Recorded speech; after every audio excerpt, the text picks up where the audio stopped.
as you did about the Carters. Well, I suppose with the Bushes...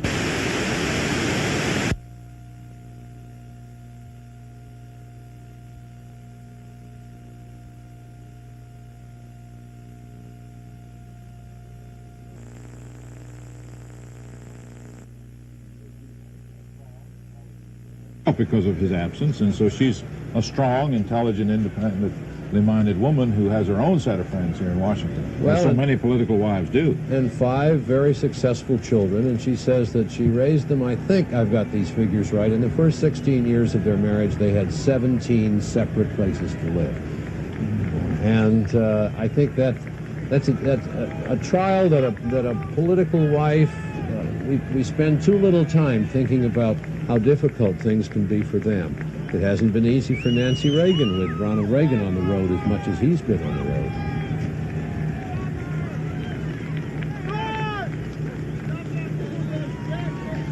We've got reporters, John, along the parade route. We've heard from Andrea Mitchell, and we've now got George Lewis along the Pennsylvania Avenue. George? I'm on Constitution Avenue, just north of the Capitol, where the Reagans have just turned the corner. The scene that they'll be seeing in just a few minutes as they head west on Constitution Avenue, north of the Capitol, is the street lined with crowds on both sides. As they get to the west side of the Capitol, the crowd swells quite large.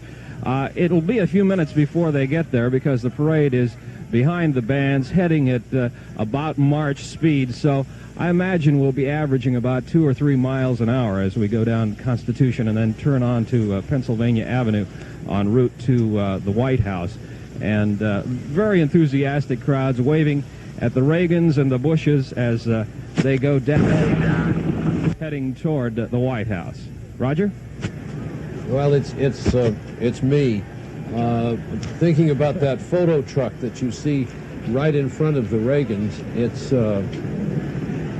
they have a wonderful view of the people on either side, but looking ahead, this is an interesting shot. You see the white truck with the television transmitting equipment on it, and just to the left there, you a moment ago had a better view of it, the truck full of photographers. There's a series of steps built on the back of that truck so they can take this picture. This is what the photographers see, and the Reagans, when they look forward, see just about only the photographers. They don't see much of the avenue. There we go again, getting in the way of the story. Huh? It's a media world. They're coming down the hill now on Constitution Avenue.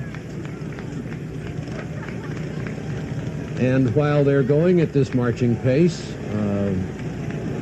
we will pause and be back with more coverage of the inaugural parade after this.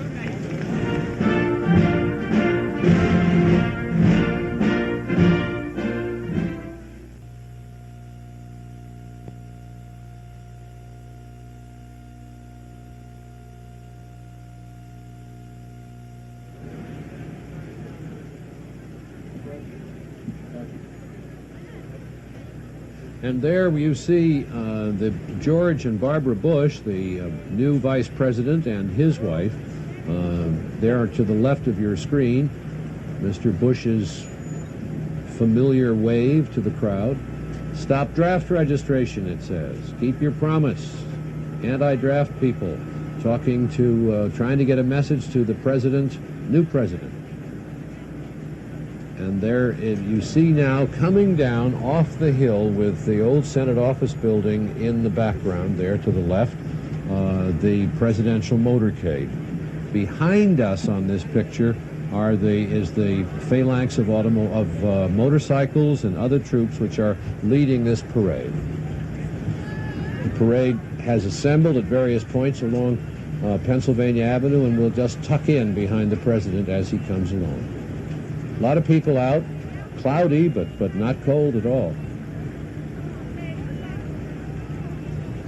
People in these cars will, without their police escorts, disembark at the White House and climb into the reviewing stand, the heated reviewing stand that's there, built on the north lawn of the White House.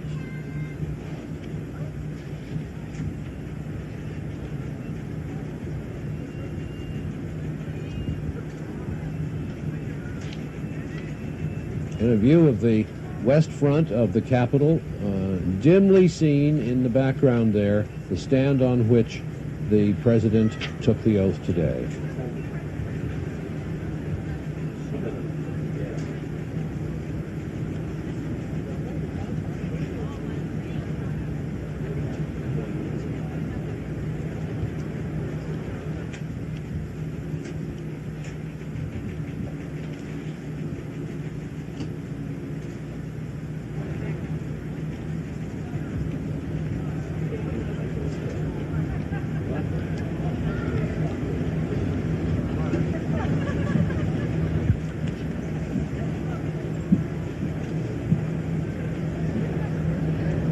Well, Roger, I think our part of the coverage here is about to come to an end. The parade is underway. Everything here went well at the Capitol.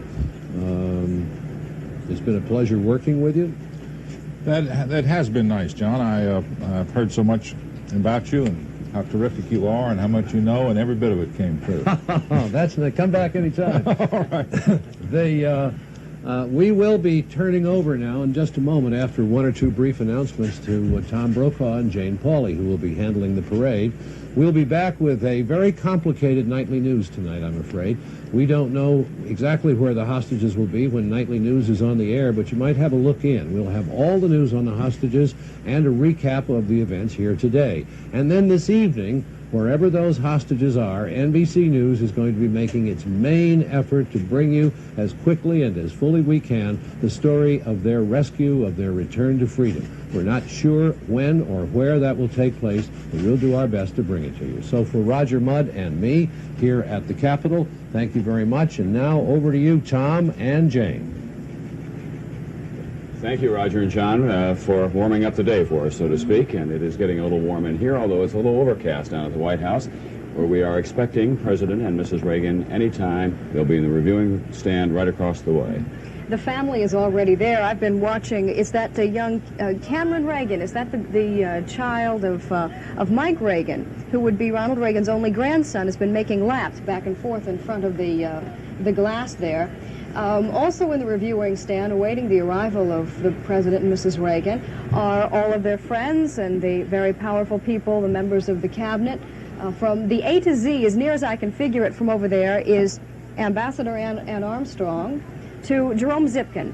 That is the A to Z of the reviewing stand as it stands now. Though if Lee Annenberg, the publisher, was within my eyesight, he would be the A and not Ann Armstrong.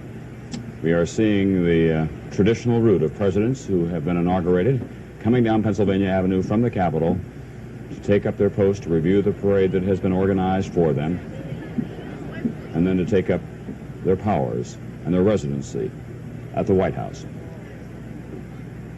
We can tell you that this is expected to be a fairly brisk parade. That is, that there are not as many units as there have been in the past. It will not go on probably more than two hours or so. But what we can expect is a slightly different cadence here. We are told that normally parades go at the military cadence of 30-inch steps at 120 per minute. Now they're going to be at 28-inch steps, 110 a minute. Tom, the national Christmas tree, which they are now lighting, and they have lighted for the first time this day because the hostages are out of the Iranian airspace. They are free at last. And so this country can not only breathe a sigh of relief, we can get back to business as usual. Second time, actually, isn't it? They lighted the tree for 10 minutes at the request of the hostage families, I believe, for 10 minutes only before Christmas. It was 1 second for every day in captivity, or some formulation that they had worked out. Yeah. And they had lighted it actually briefly before that. The phalanx of Secret Service men, Tom, walking aside the President's limousine reminds me the Secret Service had put up about 100 Secret Service types nearby the parade route here overnight, and the D.C. police ticketed all their cars overnight and towed them away. I don't think they had as difficult a time getting the cars back, by the way, as you and I went.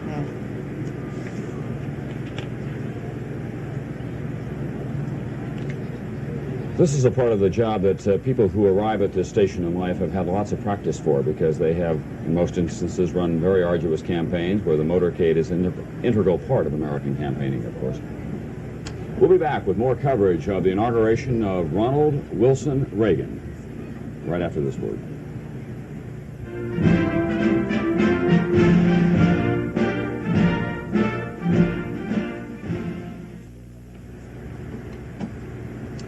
I'm Tom Brokaw, back with Jane Pauley as we overlook the reviewing stand where we await momentarily the new President of the United States and Mrs. Reagan, as you can see, making their way very slowly down Pennsylvania Avenue.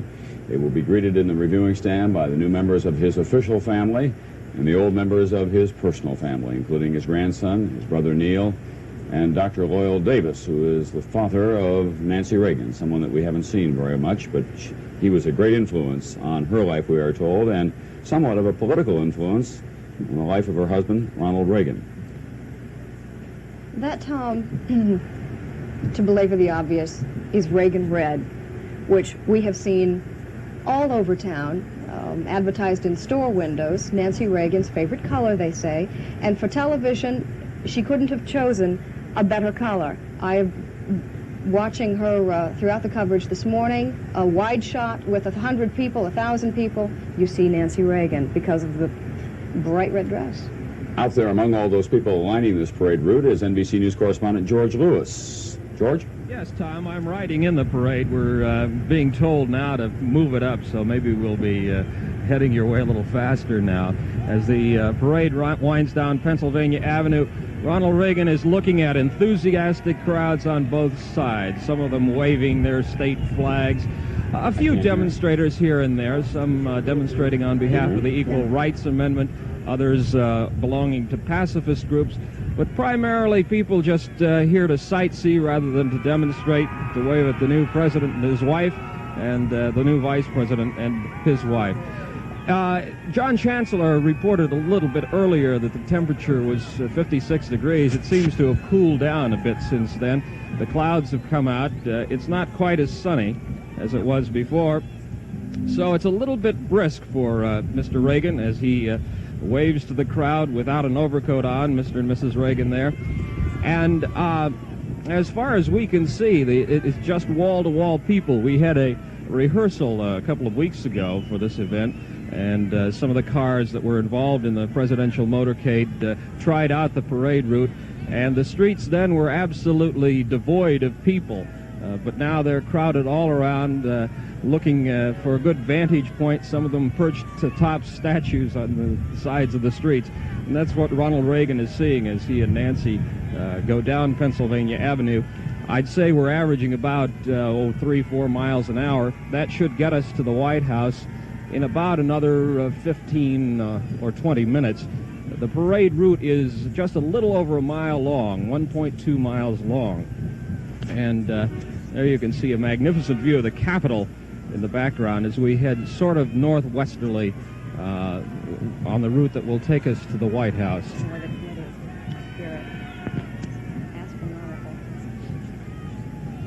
Some of the people, as I mentioned before, have the flags from their various states. Mr. Reagan should be passing now by a bunch of people who are carrying a California flag, some of his fellow Californians at this point. There is also a sign that the Reagans passed just a few minutes ago which says, "Bands start playing here." So when the bands that will be involved in the parade come to that point, I guess they'll strike up for the benefit of the crowds. Shortly, Mr. Reagan and Mrs. Reagan will be coming up on the bleacher area. The people who came here to sit in the bleachers will be paying between $15 and $100 for the seats. First Lady.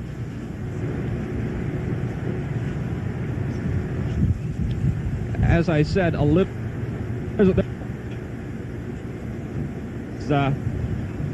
climbing up one of the statues that line Pennsylvania Avenue. This is obviously a happy occasion because of the news of the hostages. Some of the people in the crowd have signs about Iran, And obviously there is that awareness among the people in the crowd that this is Okay, something we'll be happy back with more coverage of the inaugural parade of Ronald Wilson Reagan as he makes his way down Pennsylvania Avenue to that reviewing stand over there. He'll be reviewing it with his new Vice President, George Bush, and the Marshal of this parade, General Omar Bradley. We'll be back with all of this in just a moment.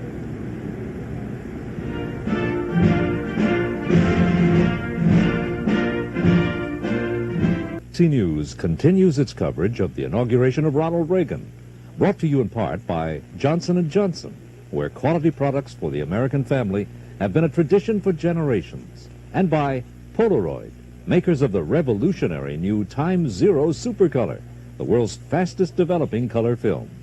Now reporting from Lafayette Park across from the White House, here are NBC News correspondents Tom Brokaw and Jane Pauley. Thank you very much. We're back overlooking the reviewing stand. Ronald Reagan and Mrs. Reagan are making their way slowly down Pennsylvania Avenue in a large presidential limousine at this hour, after having been sworn in at high noon here, Eastern Standard Time today. They will take their place at the front, right behind that bulletproof shield, and they will review a parade that is expected to last about 2 hours altogether. Mike Deaver is over there in the reviewing stand. Of course, he is President Reagan's deputy chief of staff. I ran into him maybe a night or two ago. Washington has been bathed in the light of the full moon these last 2 nights. Have been glorious evenings, a little chilly and whatnot, and making what sometimes is painful small talk. I asked if he thought that new moon, the full moon was a good omen. I'm thinking maybe ripe and full or something. He says, what do you mean? Because the crazies come out during a full moon. I went to a better subject, but that with the crazies come out was his interpretation of the full moon over Washington. They're now back in the limousine once again. They have closed the top to that. Why, we're not sure, but at any rate, they're back inside the limousine, fully enclosed. They are preceded by a phalanx of people, many of them there for security reasons, some of them for ceremonial reasons as well. Among those who are preceding the president as he comes down Pennsylvania Avenue are police escort from the District of Columbia, because after all, he does live in the city as well, and the chief of the Metropolitan Police Department here. Also, any number of military units as well. The U.S. Army Band, which is called Pershing Zone, the U.S. Army Platoon, the United States Marine Corps Platoon. A great military character to these parades that began really with the inauguration of James Madison. He reviewed some infantry units before he moved on from the Capitol over to the White House. Tom, do you remember a month or 2 months ago, Ronald Reagan had considered disarming the inaugural parade so that all of these military bands, and there is a very definite military character that is to this parade, but he would have had them all carrying flags instead of rifles and sabers and authentic muskets you'll see. One troop will be carrying M16s. Well, obviously, the flag idea didn't work. The military apparently objecting that the flags would be unwieldy, but I think most importantly complaining that they would appear to be emasculated. So Ronald Reagan did not get his disarmed inaugural parade, but there aren't any May Day variety tanks rolling down Pennsylvania Avenue. And interspersed with the military bands, of course, will be the high school marching bands and the university bands. Well, the Reagans are out again. The limousine is open once again, and they're waving to the crowd. There's an ERA flag, Tom, and that's the first one I've seen. I've been looking from our vantage point here near the reviewing stand. The National Organization for Women has an office which by coincidence is on Pennsylvania Avenue and fronts the parade route. Ronald Reagan is not a supporter of the amendment, but that is the first now distributed pennant that I have seen today. We have 2 stories going on here in Washington today, the inauguration of Mr. Reagan as President of the United States and the freeing of the American hostages from Iran. We have more details on that end of the story now from Marvin Kalb, who is at the State Department. Marvin? Tom, there are 2 things really from here. The first is that officials are telling me that the American ambassador to Greece, Robert McCluskey, has been instructed by now former Secretary of State Edmund Muskie that he is to see and talk with all 52 of the hostages when they land, as is now expected within the next hour or so, in Athens on their way to Algiers. This is very important to the State Department because they wanted an American to check to see that indeed all 52 hostages are there. They have already had a Swiss ambassador do this in Tehran. They have already had the Algerians check it out. But apparently for the final transfer of this money, the unfrozen assets, to go from the escrow account into Iran's full control, the United States insists upon Ambassador McCluskey seeing them, talking to them. That will now happen within the next hour or two. A second point here, which is pointed out by U.S. officials, which is kind of interesting, is that now that the hostages are out of Iranian control, our West European allies are in a melee rush to reestablish commercial ties with Iran. The European Economic Community says that it's dropping its economic sanctions against Iran. The British are saying that they are increasing their embassy staff levels in Tehran, and the French indicate that they'll be not far behind. Tom? Or Jane. Thank you, Marvin Jane, Count sorry. of the State Department. Well, meanwhile, back at the parade that I guess is made all the more festive by the news that the hostages are coming home, that they are free. Let me tell you a little bit about the parade that you will be seeing. It emphasizes the equestrian. Ronald Reagan is a man of the West. Sure, he was born in Illinois, but he is a symbol of the American West, and the American West is the frontier symbol as much of the presidency that he will bring to the White House. And the symbol of the West is what else other than this Stetson hat? The horse. There will be, almost 500 horses in this parade, and almost every band, every military unit is interspersed with an equestrian unit. All variety of Arabian, Morgans, thoroughbred horses. And that apparently was Ronald Reagan's choice, galloping into the White House. We'll be back with more on the inaugural parade in a moment. First, a message.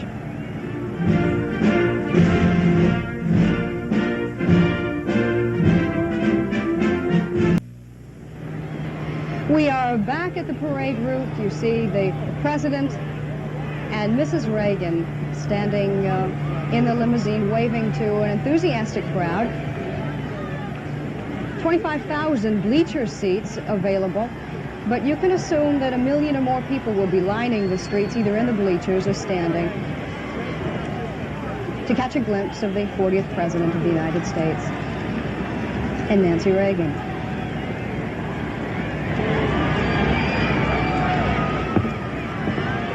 And it is a flag-waving crowd. You know, the inaugural parade is organized rather long before the President of the United States is elected in November. In fact, it begins the organization around October sometime by the United States military. The Armed Forces Inaugural Committee gets things underway, and it has a mission. All units in the military have a mission, and the mission of the Armed Forces Inaugural Committee is the planning, coordinating, and supervising the military participation in the 1981 presidential inaugural. Let's go down to the parade route. One of those perhaps tens of hundreds of thousands of spectators is NBC's own Andrea Mitchell. Andrea? And Jane, what a wonderful vantage point we have right here from the bleachers. These are the $15 seats. We can see Ronald Reagan, the new president, Mrs. Reagan, and as Jane pointed out earlier, that red dress and pillbox hat certainly does stand out in that crowd and from the black limousine. The people here have been waiting for hours and hours, and you can see them waving their flags and shouting, and some of the people down on the street jumping up and down. The people in the bleachers aren't doing all that much jumping because these bleachers do shake and roll a little bit, but the crowd very excited. People that I talked to in the bleachers were mostly Republicans from out of town. The people down on the streets are mostly from the District of Columbia, Maryland, and Virginia area, and most of them said that they wanted to come because it was an historic event. There's a great feeling of excitement in this crowd that the hostages have been released and that there is so much to celebrate. A lot of them are Reagan supporters, but some of them are just American citizens who are proud to be here and happy to be witnessing an inaugural parade. So they're not just parade fans, they are also people with a real sense of history here. And as you can see, it's a beautiful sight. It was warmer earlier. As George Lewis said earlier, the sun was out. It's a little bit chilly and it looks like it may be threatening to rain, but we're hoping that it holds up a bit longer. So the parade is heading your way, and a wonderful sight it is. actually, that is not the parade. The parade follows President and Mrs. Reagan. We'll be back to show you more of it after this.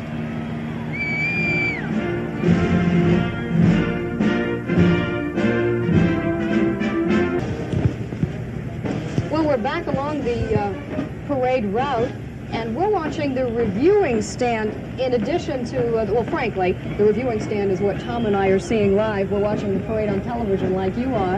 And across from us in the reviewing stand, a lot of chatting going on, a lot of small talk. Looks like a party over there, and frankly, the only people I can see who are intently awaiting the, looking for the arrival of the president is Patty Davis. Patty Davis is the daughter of the Reagans, of course, and Ron Reagan. The motorcycles that are leading the parade now past the reviewing stand, finally, Tom and I are watching the parade live. They're in the formation of a V, and the reason they're in the formation of a V is to symbolize the theme of this parade, a new beginning, and the direction that the Reagan team is pointing for these next 4 years.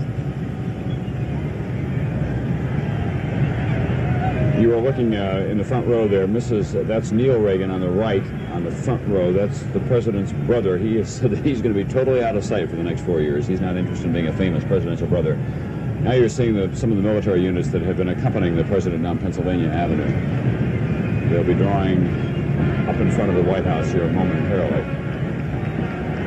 Ronald Reagan's brother Neil, Tom, as you observed, apparently didn't get the letter or ignored the advice. He's wearing a business suit and a red tie, not the formal wear that Ronald Reagan is wearing, the stroller, not the morning coat officially. Neil Reagan, being his own man, intends to be low profile, I guess. They're very close, the brothers. Neil Reagan is a successful Los Angeles advertising executive, now retired, and he's been very close to his brother, and they both have the same youthful appearance.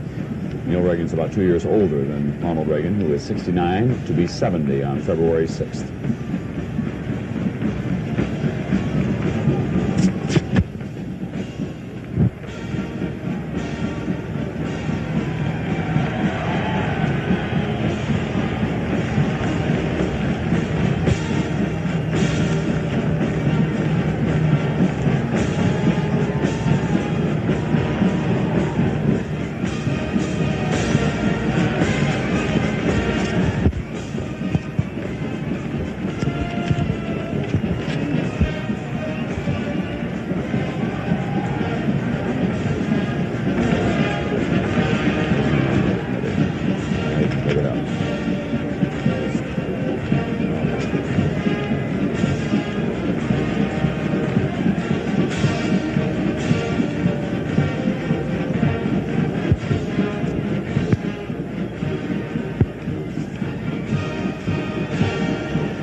Traditionally the first musical unit in the inaugural procession, and has been since Calvin Coolidge's inaugural parade in 1923.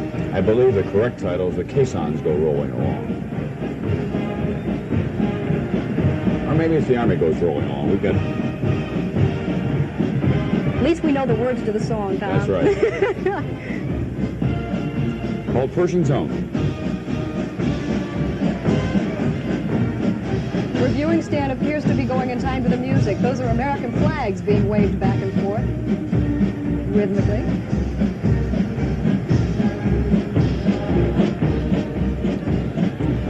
We'll have continuing coverage of this inaugural parade for President Ronald Reagan, and we'll have coverage of former President Jimmy Carter arriving back home in Plains, Georgia, in the south of Georgia, in just a few moments. But first, this message.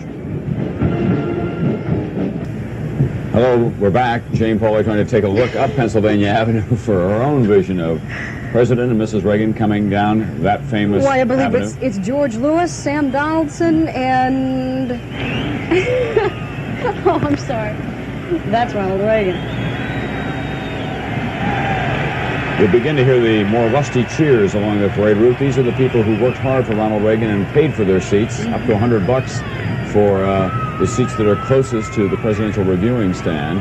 They're bleacher seats, no fancier than others. The proximity is a little better, of course, and you have an uninterrupted view. Lots of American flags in that group. I had to explain my reference to our news correspondents, our own George Lewis, who was leading a part of the parade, riding in an open convertible and reporting on it. We'll be getting reports from him, as we have throughout the morning. Good work, George.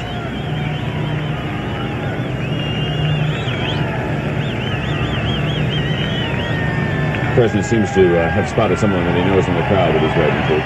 A lot of Californians came here for this. It was a long trip for them, of course, but he was governor out there 8 years, a resident of that state for a long time, a genuine Westerner. Not just those famous Californians that we have been seeing, like Jimmy Stewart and Robert Stack and others, but people who worked for him as a Republican governor for a long time.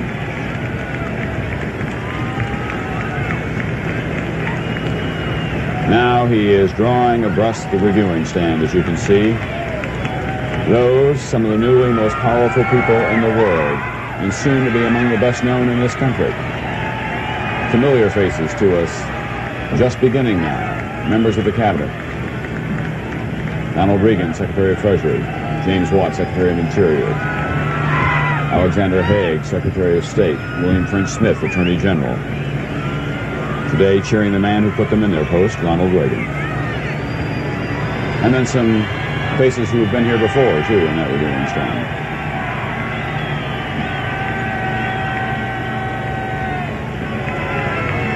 A lot of cowboy hats in that crowd as well, Tom, being there often and saluting the man from the West.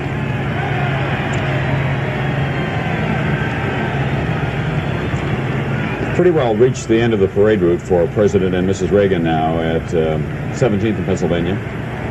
We'll be going into the White House grounds for the first time as the occupants of that. We are about to see pictures of Vice President and Mrs. Bush, and they're having a grand time. They're encouraging everybody to cheer them on.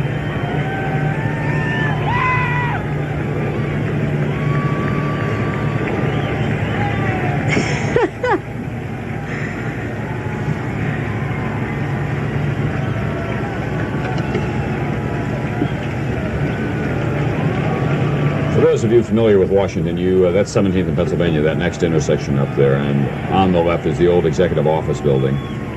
That's about where the parade will stop. The President and Mrs. Reagan will come back into the White House grounds, as I say, take their place at the front of the reviewing stand with the Bushes and also with General of the Army Omar Bradley, who made a very touching appearance at a gala last night. We'll be seeing him later on. Because, in addition to being President of the United States, Ronald Reagan is now Commander-in-Chief as well. Picking up a little speed there. When the President and Mrs. Reagan do arrive on the reviewing stands themselves, then their parade can begin.